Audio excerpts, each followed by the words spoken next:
Hello and welcome to Credit Versio's Q&A Wednesday live for November 3rd. I'm your host, David Michalek, and every week at 6 p.m. Eastern Time, we come together live on Facebook and YouTube to talk about credit. As a consumer credit expert with nearly a decade of experience, I've conducted over 10,000 one-on-one credit coaching sessions, and I'm really looking forward to helping you understand and improve your credit. So during today's time, I'm happy to answer any questions you have about credit reports, scores, the dispute process, and of course, Credit Versio. So this is hands down my favorite part of the week. I mean, I love everything that I do at Credit Versio. It's great creating content and working with the guys here. But I think my favorite thing, especially on Wednesdays, is I get to do these courses with you. And if you haven't heard me say this already, one of the ways I got here is I was a credit repair client about a decade ago. And we all remember the Great Recession started in 2008, 2009. Well, I was one of those guys that just was heavily leveraged, made a lot of mistakes, didn't know really much about credit at all until all the aftermath, until I really needed credit. So I'm a big fan of the repair process. I'm a big fan of the education process. And like millions and millions of people, I can say that I went into this without really knowing anything at all about credit. And unfortunately, that's really the state of where we are right now, is most people really don't know how credit works, how scores work, what to do, what not to do. And that's my goal on these live videos, is to help you understand credit, make some better choices, leverage yourself a little bit better, and also in the repair process, give you some tips that I think are going to help you. So I want to talk about a couple of things today, but before I do that, I want to let you know that at any time, if you have a question, feel free to post it. I'm going to answer it. And today's a little unique. As you know, if you've watched before, or if this is your first time, I'll let you know now that I usually break up these sessions every other week. And what I mean by that is I'm on by myself every other week. And then with me, I have my good friend, John Alzheimer from FICO, formerly with FICO and Equifax. And when we do those calls together, those lives together, we really want to stick to credit education, answering questions about credit reports and scores and things that have to do with credit knowledge. When it's just me, I really like to handle, even though I can answer those questions for you, one of the things that I like to talk about is the repair process, because I went through it. I helped thousands and thousands of people go through the repair process. And I'm, of course, because I work at Credit Versio, have a lot of intimate knowledge as to how things work behind the scenes. So if you've got questions about dispute letters, about any of your accounts, about scores, during the repair process, the dispute process, feel free to post them. That's what I'm here for. I'm happy to answer them for you. Speaking of which, one of the things I wanted to start out with today is talking about what is the best dispute reason. I don't think I go more than maybe 2 or 3 days without seeing this question come up on YouTube or Facebook. In fact, I got it, I believe, this morning, or it might have been last night, where somebody said they had a collection account and asked me, hey, what is the best dispute reason and what should I choose? And I want to just drill down why that question becomes relevant when it almost shouldn't be relevant. And what I mean by that is part of what the credit repair industry has done. Now, I'm talking about credit repair organizations. I'm talking about the 100,000 plus people who are in the credit repair business. Now, that's a shocker.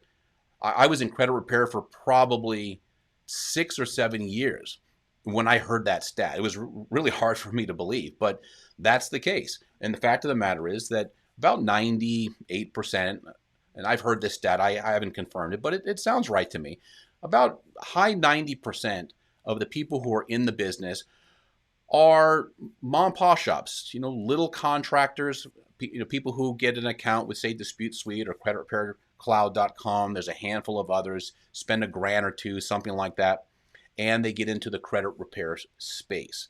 The problem with that space is that it just, and by the way, I'm not disparaging the people in the space. This is just a matter of fact, is that a lot of people are in the space and they really don't have a lot of credit education. They bought a program, they signed up with the company, they're trying to build their business. And one of the things that happens in that process, in the building the business process, in the marketing process, is a lot of crazy stuff gets said. I've seen it. It's almost entertainment now, where you see ads about, oh, we've got the best disputes. You got to say this. You got to quote the laws, and this company couldn't get this deleted, but we could.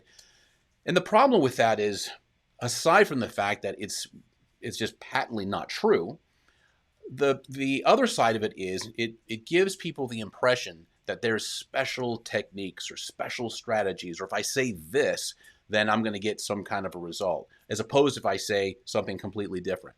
Now, apart from the fact that, yeah, if you're way off base with your dispute, meaning you're saying something's identity theft when clearly it's your account and you've been paying on it for years, so that would not be a good dispute. But apart from that, there really aren't any magical disputes out there that are going to elevate a success rate for a dispute. Let me say hello to everybody first here. Robert, thank you for joining us. Arian, welcome back. It's good to see you again. Louis from Puerto Rico. Will from Atlanta, Georgia.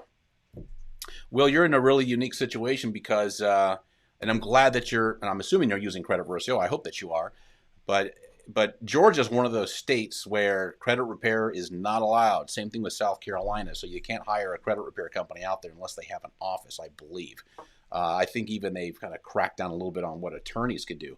But so the great news is Credit Versio is not a credit repair company. It's software, and you can do it yourself, and you can do it at the same rate, same quality, same effectiveness as if you had a professional company doing it for you. So congratulations. I love to see people coming in, just generally speaking, but coming in from a state where you don't really have any options apart from maybe like a nonprofit, but there's not a whole lot of those. Okay, let's take a. Well, we got some questions already. Nene, welcome. And yes, excellent. Okay, Arian with a question. We'll get started here, then I'll swing back around and finish up what I was talking about. Let me just expand this a little bit. Okay, I keep seeing on credit repair YouTube channels that you should freeze your sub-bureau reports like LexisNexis, Innovis, and SageStream before you dispute. I love this question because this one, I think John and I have probably answered this question every single live that we've done in at least the last couple of weeks. Okay, so freeze it before you dispute a late payment or other accurate negative items that you're hoping won't get verified. Is that true? 100% no. So this is just like I was mentioning a second ago, that you have a lot of people in this space that really don't have any credit knowledge. Okay, they're trying to build a business. They bought a kit or signed up for a company that has some credit repair processing, and they're just turned loose out into the world and to make up whatever they're going to make up. Now, this is one of those myths in credit repair that is just evergreen. It doesn't go away. Here's where the confusion is, Aaron, is that while you can freeze your SageStream, your LexisNexis account, all that does, which by the way is the same thing if you were to freeze your Experian, Equifax, and TransUnion credit report, that just eliminates or prevents creditors, people who might be wanting to give you an offer of credit. It prevents them from accessing your information. It does not prevent, for example, if you froze your LexisNexis, that does not prevent the credit bureaus from going into your LexisNexis account or SageStream. They're actually one and the same now, I believe, or Innovis or anybody else. So that is 100% myth. In fact, it's funny you should mention that because I moderate our YouTube channel for Credit Versio. Of course, YouTube's pretty smart. It looks at the stuff that I'm looking at. It maybe assumes that I'm somebody in the market for credit repair. So that's all I see in my feed are credit repair videos and credit videos. And a lot of times it's pretty laughable, but that's the one that I see a lot. I saw a guy who had a channel or a video that talked about this. In fact, John and I were talking about it a couple of weeks ago, where it had, I want to say it was 40,000 viewers. And this is what the guy was talking about: how to freeze your SageStream and how to freeze this. All the while, not having, I'm assuming he doesn't know that that's not the way things work. But I think the point is, it goes to show how easy it is to spread misinformation in this space.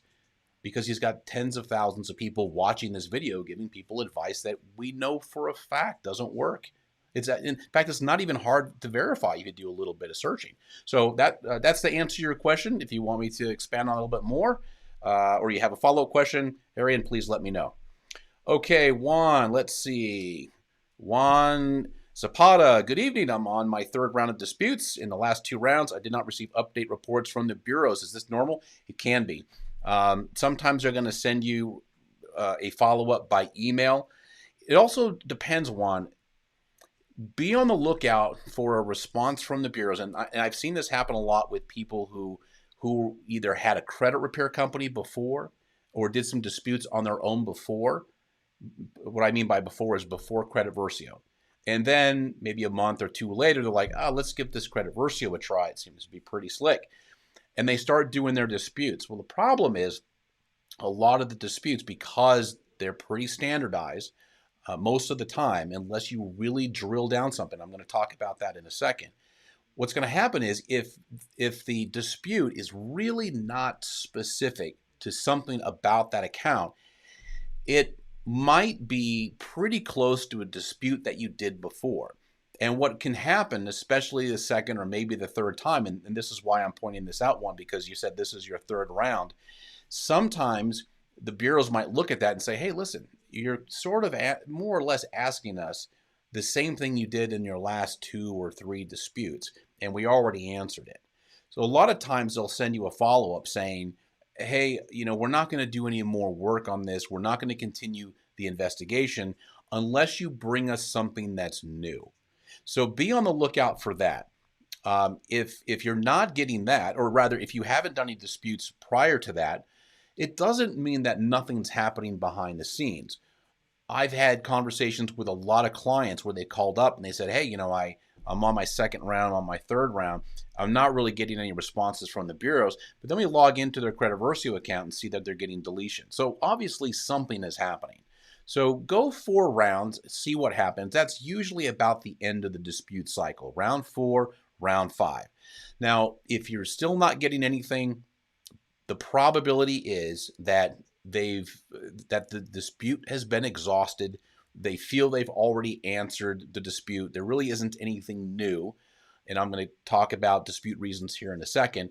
And they might just be, writing it off. It's kind of rare for them to do that, but that's a possibility. Okay, now before I get into some more of the questions, one of the things I just want to swing back around and answer this question that I posed a few minutes ago, which is, what is the best dispute reason? The best dispute reason is the one that describes why the account on your credit report is inaccurate. Should it not be there? Is it maybe a collection from a medical collection that your insurance paid? Are there late payments that you got dinged with, but you were never late and you've got proof? So Credit Versio, is brilliant as it is, can only work with the data that it sees on your credit report. It doesn't know a backstory. Same thing with a credit repair specialist. Unless you go through an intensive interview process, which very, very few of them do, they're not going to know the backstory. For example, as I just mentioned, maybe you have late payments on an account, but you were never late, and you have proof that you were never late. So Credit Versio is going to look at the accounts side by side per bureau, all the data, and it's going to look for mistakes on that account. And because it's a fantastic piece of software, it can find 20 different kinds of errors. Now, some of them are relatively benign. Some of them can be catastrophic on your score. And a lot of these mistakes people just don't see. Sometimes even experts don't see them unless they're really looking. So again, the best dispute reason is going to be the one, as I said, that describes why the account shouldn't be there or shouldn't be there in the state that it's described. The next best reason would be an error that Credit Versio found. And I'll get into that in a second. I want to pick up from there. But first, let me go through and get a couple more of these questions. Okay. Al Mustafa, welcome back. Good to see you. Hey, David, can I also send update of personal information letters to SageStream, LexisNexis, and Ovis, just like I do with Experian, Equifax, or TransUnion? You can. It's always good that they have the most current information. But let me answer what might be the question that you're asking. And again, this is another one that is part of credit repair myth, which is, hey, if I get rid of my old addresses, if I update my new address, somehow it'll make it more difficult for the bureaus and the creditors to verify my information, and therefore I might increase my chance of getting a deletion. This is another thing that's talked about a lot in the credit repair blogosphere, whatever you want to call it, YouTube space. Again, another myth that is completely untrue. The problem with that is this, and we're going to file this under the category of the bureaus are not stupid. If you moved, for example, maybe you moved to another state, what would happen if that was true? What would happen if you were able to delete your old address? Let's just say I moved from California to Nevada, which is what I did personally. What would happen if I deleted all of my old addresses and it made the bureau incapable of building my credit report? That would be catastrophic, especially for people who have good credit. So, and that's not really a thing. So removing name variations, removing old addresses is just one of dozens of components that credit bureaus have in order to identify you, to link you with your credit items. So, Al Mustafa, I'm not sure if that was the question that you were intending on asking, but usually when I hear that question, that's kind of the sub question that's right underneath there. Okay, Juan, I did have a company prior to joining Credit Versio. There you go. So that can very much be it. So what I would do, Juan, is give it 3 rounds. If nothing is coming off, now, remember, this is a really, really important thing to take to heart. There is no provision in the law that allows for accurate and verifiable information to be removed. Okay, there just isn't. Letters don't make accounts inaccurate. Letters don't really cause things to be deleted. What disputes do is they cause the effect of the dispute is that now the Bureau is going to perform what's called a reasonable investigation. This is under the Fair Credit Reporting Act. And they're going to also forward the dispute to the data furnisher, we call them creditors, collection company, whoever it is. And the burden of proof, the burden of performance is on them to validate the information, to respond to the dispute, whatever the nature of the dispute is. Maybe you're just trying to verify something. Maybe Credit Versio found the duplicate or some other problem. It's up to them to correct it. Now, this is a very, very important distinction that I want you to understand. When you send a dispute, keep in mind that the Bureau and the data furnisher / creditor has 2 options. Option number 1, if there is a mistake or if they have an issue verifying it initially, they can do that. They can fix the mistake, or they can go into their files and they can verify the information as accurate if it is. So if something is problematic, if there's an error, they have the option to fix it. If they can't, that's where you see a deletion. So a deletion is not a given just because you dispute it. Turns out that deletions happen pretty regularly for a host of different reasons. But just keep in mind that, especially I'm focusing this one more towards you, Juan, is you want to make sure that you dispute everything on your credit report that you want to dispute. Again, that's your legal right. And the burden of performance, the burden of proof is on the Bureau and the creditor. If things are not in compliance, if they can't verify the information, a lot of times these things get deleted. If they are reporting accurately, they're going to verify it. And at some point, they may just stop responding to you. Typically, they'll give you a heads up letting you know that they're done with the disputes. They feel everything has been answered. And then from there, the account is going to remain on the credit report for the full 7 years, just as it would have anyway. And from there, you take your next step, whatever next step you feel is best for you.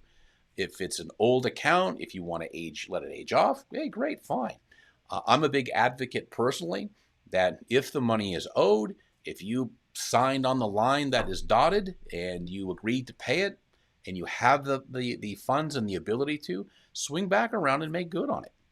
Okay, I mean, it's not telling you what to do, but it's one of the things that makes life a lot easier if you can swing back around and settle some of these things. Sometimes it can help you out on score, especially with these modern FICO scoring models like FICO 9, FICO 10, and 10T, Vantage Score 4, all dismisses paid collections, and not so much charge-offs or anything like that, but collection accounts. Okay, let's go in here. D-Dog dropped in to say hello to the best beard on Facebook. Thank you. I love that. That is so funny. Okay, Chris, I misplaced my credit card and I reported missing and never received in the mail. Yet, does it affect credit score? No. I had that happen myself. I mean, I had to replace a credit card pretty recently. Cap One, actually, they called me when I was running around down at the Strip, just coincidentally. Not that I go there very often, but they called me to let me know that somebody was placing some bets on an app or something like that from, I want to say it was like Thailand or something. It was really crazy. Like I almost thought it was a scammy call because it made no sense. But it turned out it was true. They closed the card, issued me a new card, didn't skip a beat. The new card number updated on my credit report. Everybody except for one company was automatically put back into my reoccurring payment. So it wasn't an issue. I would definitely try to get a hold of the credit card company and get you a new card. That could be a problem. You don't want a card out there just floating around. It'd be pretty hard to activate it without your okay, but still, just to feel comfortable, you want to take care of that. Okay, Arian, let's see. You guys have a lot of questions today. This is great. David, do you think there is a chance I could get my always paid on time 2-year closed consumer finance accounts deleted? The 10, 15 point penalty really stings. Okay, let me read this over again and make sure I understand that. Let's see, one more time. I think there's a chance I could get my always paid on time 2-year closed consumer finance accounts deleted. I'm not sure why you'd want to delete. Are they in good standing? Because if they're in good standing and they're paid, that's part of your credit history. If that shows good payment history, I'm not exactly sure what you think is going to happen. The 10, 15 point penalty really stings. I'm not sure why you think there's going to be a penalty. If you want to elaborate on that a little bit more, just tell me what it is, what kind of an account this is. But as a rule of thumb, paid off accounts in good standing are not accounts that you want to delete. That's part of your credit history. It puts you into really good scoring buckets. That helps you a lot. So I would avoid that if I were you. Again, maybe there's something more to it that I don't know, but just on its face value, that's something that I would be really careful. Juan, got it. Thank you. You are very welcome, Juan. Okay, so going back to what I was saying a second ago, and again, if you guys have questions, anybody has questions, just let them fly. I'm happy to answer them for you. Okay. Oh, Will, that didn't take long. Okay, I'm currently logged into my Versio account, and one of the dispute suggested reason I'm seeing is don't remember being late. It's a paid charge-off utility bill, $78. Do you think it's worth it to dispute this? It depends on a few factors, Will. I think my knee-jerk reaction is to say, yeah, it's a charge-off. A charge-off is a pretty devastating account. It doesn't matter if it's $78 or $78,000. I mean, the scoring models from FICO and from Vantage don't really care about the balance. They care about the payment status. In this case, it's a collection charge-off. That's what you're going to see. Depending on how old it is, that could be pretty catastrophic. If it's within 24 months and there is no or very little additional good credit that's helped build up your credit report, that charge-off is going to sting. The great thing about that dispute, I love that dispute, by the way. Yeah, it doesn't make a lot of sense. Like, I don't remember being late. Well, how is that even really a dispute? What's going on behind the scenes is, again, like I said earlier, what you're trying to do, what you're endeavoring to do is to have the bureaus and the data furnisher, the company who is reporting that charge-off, perform an investigation. They have to open an investigation.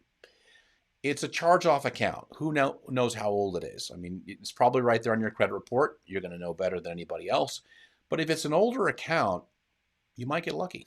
They might just look at that and either the data is not readily available, maybe it's archived, Maybe they have a default response for that kind of an account under those parameters that tells the credit bureaus to delete it. Okay, it happens. But because you're asking something specific, you're asking about late payment history. So they got to provide that. Now, they don't have to give you blow by blow, well, you paid this late, this account late here, and then here, and then here, and then here. They're just going to respond to the bureau. The bureau or bureaus, if it's on all three, will usually in the first page will tell you this is the response from the data furnisher or from XYZ company. And sometimes they'll have the confirmation or have the response right there, in which case you follow up with round 2 if you like.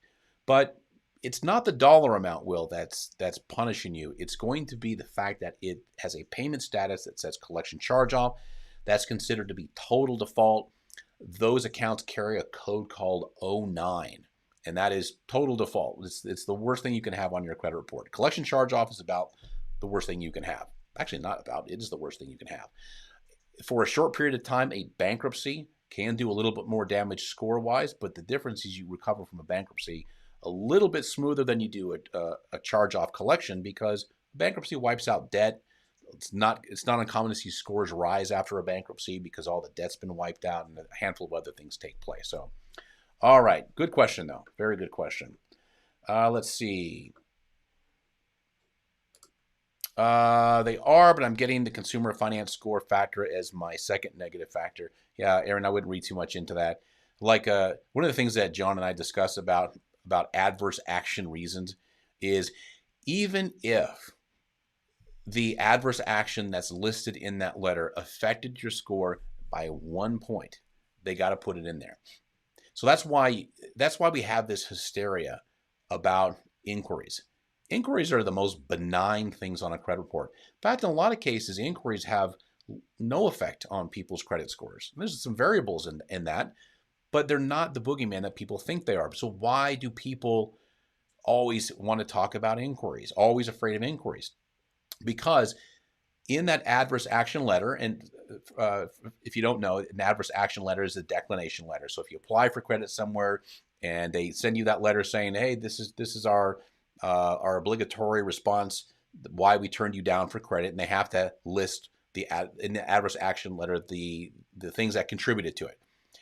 Almost every time you see one of those, if you've had an inquiry in the last 12 months, they're going to add an inquiry as part of the adverse action letter, even if it had no role whatsoever. Potentially might have dropped your score by 1 point. Probably not, but still got to include it. So, Aaron, I wouldn't read too much into that. You don't want to be messing around with good accounts in good standing that are paid. That's not what you want to do. Okay, what's disputes? Okay, I got that question answered. Let's see, Dida. Do the credit bureaus have more than 30 days to complete an investigation since COVID began? Well, the answer to that question is yes, regardless of COVID. COVID changed a handful of things. Really what COVID did is April, I don't know, what was it? When did this whole thing get started? Was it 19 or 2020? Okay, my partner sitting across the way helped me out with that one. In April of 2020, the CFPB released a letter, and I've posted this before because it was very fascinating. 3-page letter. So you know if the CFPB is writing something and it's just 3 pages long, it's probably pretty important. And one of the things that they said was that continue to do the best job you can. We know that everybody has limited staff and you don't need to pay attention. Remember, under the Fair Credit Reporting Act of 1907, there's a place called Exclusion G, which says that, hey, this is what you got to do when you get a dispute. It's pages and pages and pages. And then Exception G says, oh, by the way, if you get a dispute from a credit repair company, you don't need to respond to it. So it made some provisions in the dispute process for credit repair companies and people who had disputes created by a credit repair company. But for you and me and for everybody else, not really. One of the things that we saw in COVID is that the bureaus were finishing up disputes in about the same amount of time. But to go back and answer the core question, the bureaus have 30 days. However, they can ask for an extension, 2 extensions, I believe of 15 days each. So they can go further. They can go into 45. They can go into 60 days if they want, but they got to let you know.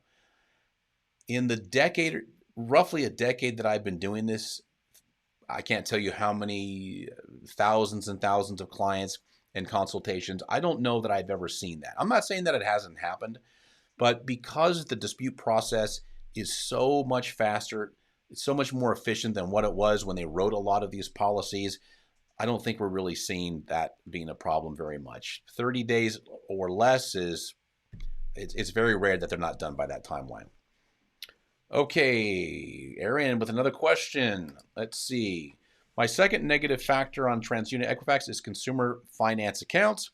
I don't have those accounts on Equifax, and Equifax scores consistently 10 or 15 points higher with everything else identical. Okay, so I don't think that's going to be a contributing role. By the way, I love that you brought up this, that the points are higher on what is it, Equifax? Oh, excuse me, Experian. Yeah, I'm sorry, Equifax. Okay. Your scores are always going to be different on all the bureaus. The reason why is even if they have all the same information from all the creditors, which is, by the way, is going to be really rare. Not every creditor reports to all three bureaus. Most of the big ones do, but not everybody does. But let's just assume that all of the information is the same. You're still going to have different scores. And the reason for this, and this is crazy. This is really going to throw you for a loop. The FICO scoring model that Equifax uses to calculate their score is different from Experian, and that's different from TransUnion. So they're not using the exact same formulaic process, whether it's FICO or whether it's a Vantage score. It's almost an impossibility to see the same scores on all three bureaus. A case in point, like I just mentioned a second ago, I've looked at countless thousands of credit reports, thousands and thousands of consultations, both in customer service and on onboarding. I think I've seen I've seen the same credit score across all three bureaus, I don't know, maybe 3 or 4 times in my entire career. Because it's just very, very rare. And the more accounts that you have, the probability of that decreases substantially to a degree where it's probably impossible. This is aside from the fact that usually the bureaus get updated by the data furnishers roughly at the same time. What I mean by that is if Chase provides information to the bureaus on the 6th of the month, generally that's going to come over and be reported and be accessible data on the 6th of the month, but not always. Which means that if you pulled your credit report on the 6th and then the next day on the 7th, you might have very different scores just because the data from that particular data furnisher wasn't populated. That stuff happens pretty frequently. I see that on my own Experian app from time to time. So don't obsess about those 10 or 15 points.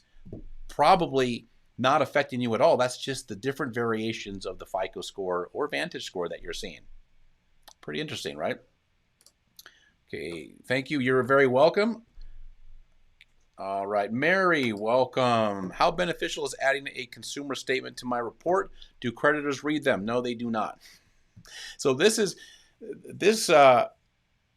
right goes back, gosh, I think to the original version of the Fair Credit Reporting Act in 1970, where the consumer has a right to add a statement. But what's different today, as opposed to what was going on 52 years ago, roughly 51 years ago, is the advent of desktop underwriting, which is done in mortgage, which is done for credit cards, which is done for just about everything that we do. If you go into a car dealership right now, if I walked out this door and I went into a car dealership and wanted to buy a car and wanted to apply for a loan, I would be done right there on the spot within however long it takes to do all the paperwork, maybe an hour. But as far as the approval goes, that would be done instantaneously. The reason why is because of desktop underwriting, or whatever the equivalent name it is for a car dealership. All of this stuff is done by software these days. Nobody's really looking at it. In fact, I think the only time where you see anybody really scouring through a credit report is maybe a mortgage underwriter. And they don't care what it says in those notes. So Mary, in fact, I'll tell you a real quick story. The way that I got started got familiar with credit and how credit works was I used to be a finance manager for Saturn. If you remember the old Saturn car company, so this is going back to the late 1990s, early 2000s. And I remember that I had this great couple. I was trying to get them into a car, and they had challenged credit scores. They were nice people. I really liked them, and they had a great story as to why their credit scores weren't what they used to be. Now, I knew really nothing about credit back then. And I had this this underwriter from one of our lenders come in. Her name was Aida. And I wanted to get them to buy their paper to give them the loan. And I was telling Aida, I'm like, okay, let me prep you up for Mr. and Mrs. I don't remember their name anymore. Here's what happened. And I'm laying out this story, which would be the equivalent of you adding adding a note in that remark section. And Aida's like, hold on, stop. Let me tell you something. No bank is a story bank. And I just sat there and I'm like, oh, yeah, that makes sense. So all that to tell you, Mary, that no lender is a story lender. No bank's a story bank. So while the remark in there is your legal right, it's something that goes way back to the 70s. Nobody's going to read it. As far as I know, I've never heard anybody put any stock in that. Okay. Oh, and also, too, scoring models don't look at that section. So you can say whatever you want, FICO and Vantage Score, don't read it. They look right over that because it's not hard data. You can put anything in there you want, I would imagine. Okay. That's interesting. Yeah, Aaron, it is. I remember I heard that for the first time years ago. I'm like, oh, wow. If this wasn't complex enough, you mean to tell me that the bureaus have a different FICO model? Each one of them has a different model?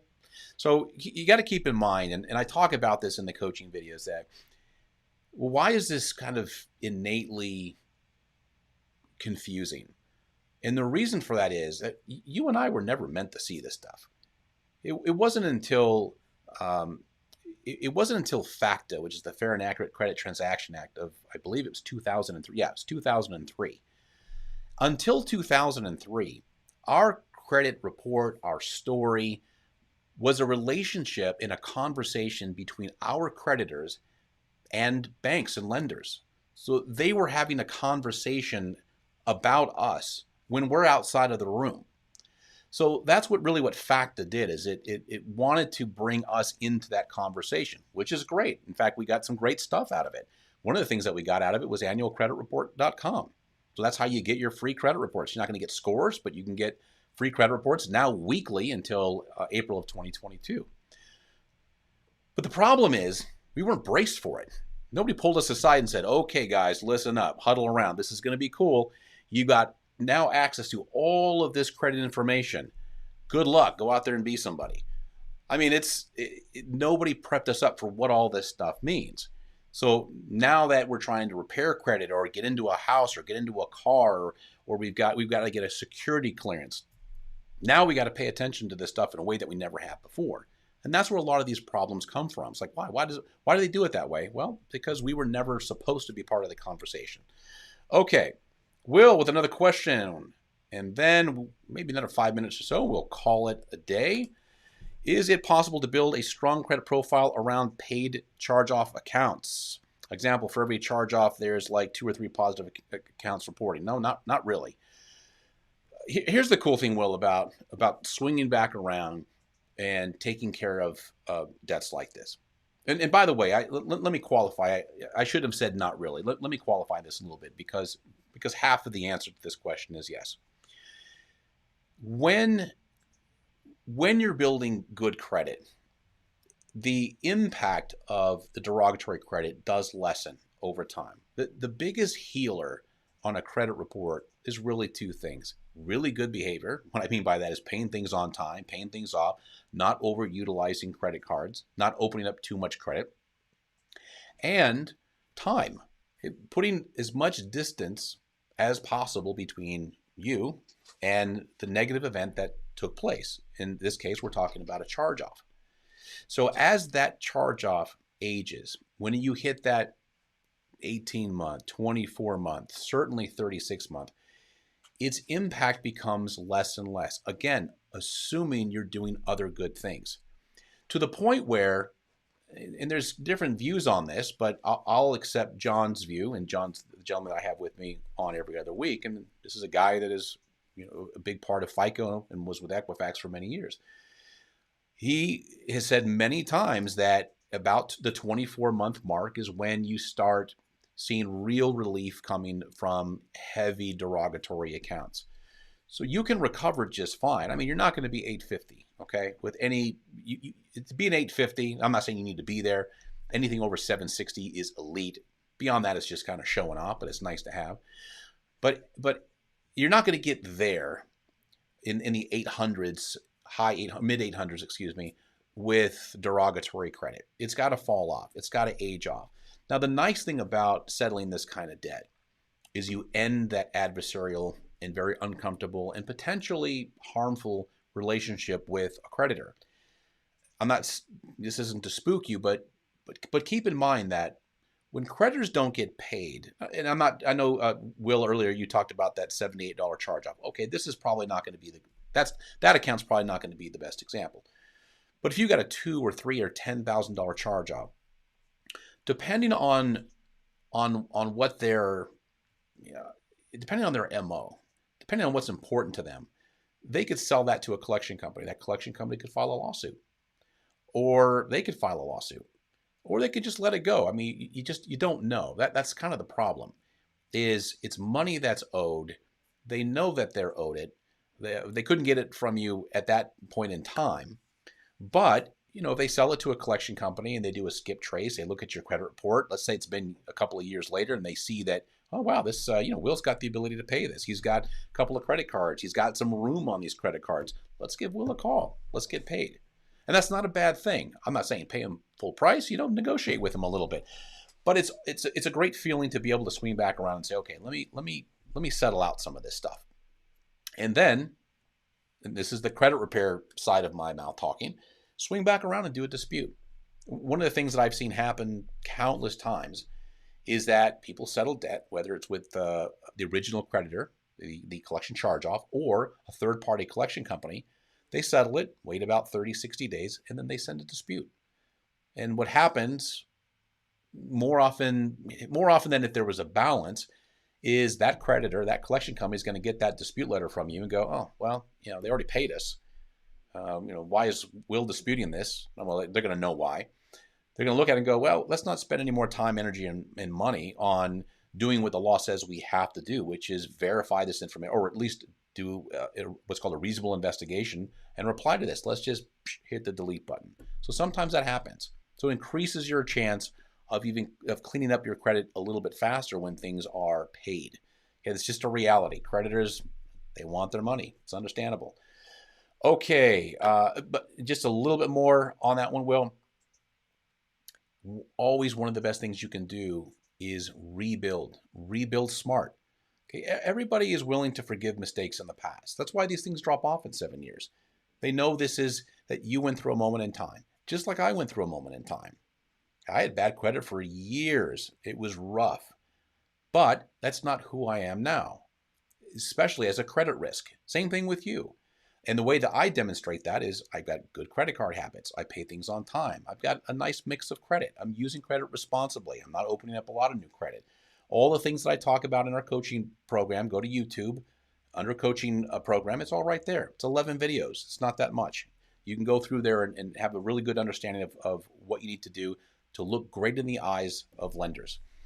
All right, Chris, let's see. When COVID-19 hit, I got behind on payments, and most of them put me in a payment program to help me get back on track, but 3 companies refused to work with me.